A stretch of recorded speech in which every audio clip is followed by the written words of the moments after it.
We have Everton tomorrow. Not looking forward to it, okay? But anyway, here's the preview. Just enjoy watching it, okay?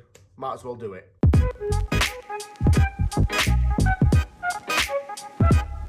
I don't know, right? I don't even know what to think going into this game because I do care, but I don't care at the same time, and I'll tell you why. Because I've heard all the news about the team lineups. Tadebo's probably not going to play. Bowen's not going to play at this rate.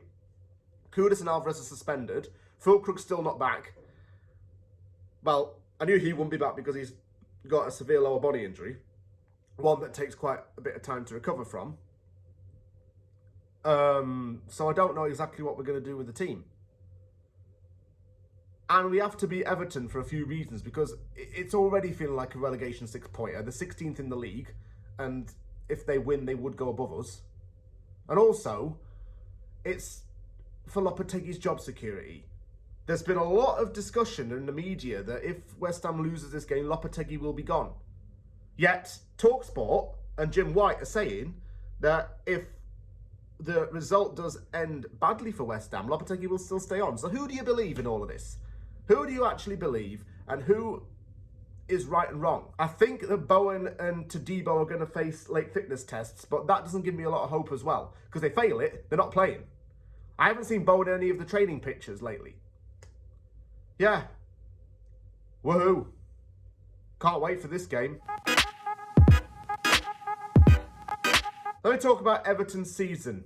It didn't start off the best. It lost 4 straight games. One of those, Everton was leading 2-0 against Bournemouth and then bottled it and lost 3-2 in stoppage time. After that loss to Bournemouth, it lost 3-2 to Aston Villa. And then it went on a 5-game unbeaten run where it drew 3, won 2, and last week lost to Southampton, who's also in a relegation dogfight. I can't say that this is good form from Everton, but then again, the results have shown that they haven't been playing very well. Can't seem to hold on to a lead in any game. They can't seem to get any killer instinct in the game until they play West Ham properly. They've suffered big losses in the transfer window. They lost Amadou Onana, Ben Godfrey. Losing Onana has been a big blow for them because they've lacked a real presence in the midfield. They've brought in Jack Harrison again on loan from Leeds. They've got Jesper Lindstrom in from Napoli.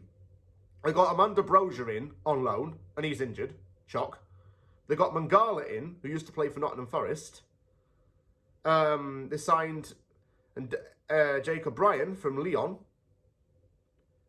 which was quite a good signing in all honesty, because he was highly rated in Ligue 1.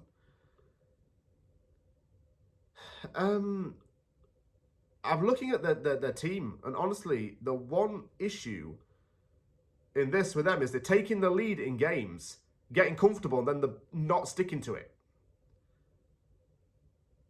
They've actually also had a habit of going behind and then having to fight back. It seems like Sean Dyche has gotten being very reactive and not proactive.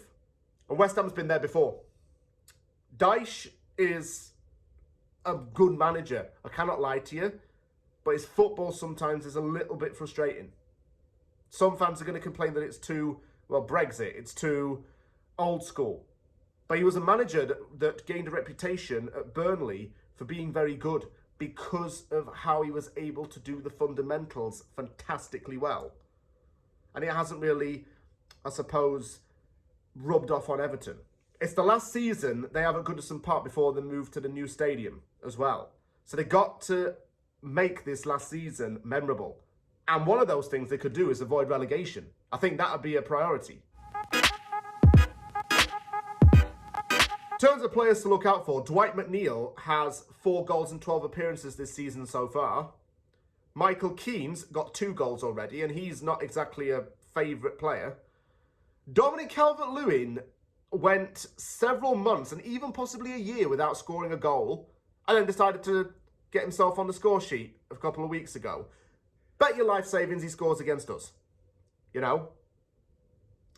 Doucouré is quite a good player to have in the midfield for them. But that's about it, really. As for a player who played for both, Slaven Bilic did. And why am I saying Slaven Bilic? Well, I'll tell you in a minute. Slaven Bilic signed for West Ham in 1996. and then transferred to Everton once his time in East London was done. As we know, Bilic managed West Ham United from 2015 to 2017, and he had his assistant Edin Terzic as his right-hand man. Terzic has since moved to Germany to manage Borussia Dortmund for 2 spells and is currently unemployed. Why am I mentioning Bilic? Well, here's the answer. Terzic is now being linked with the West Ham job should Lopetegui be gone. So, it won't be a return for Bilic, it'll be a return for the assistant. The guy that probably didn't get the credit the manager did, if you ask me. Bilic, on the other hand, has gone on to manage in Turkey, he's managed in China, he's managed West Bromwich Albion, and he's also managed in Saudi Arabia. I think he managed Watford too, in that time. It's going to be a boring 1-0 either way. I'm just going to tell you that. It's going to be a boring 1-0 win or a 1-0 loss, or someone just scores early on and just absolutely plays the most boring football ever. But Everton's got an advantage if we don't have some of our big guns out there. And I call them big guns. They're not exactly performing greatly, but our regular players, rather. I don't know, honestly. I'm not excited for this game. And, yeah. Enjoy your weekend, I guess. Just don't think about West Ham and smile.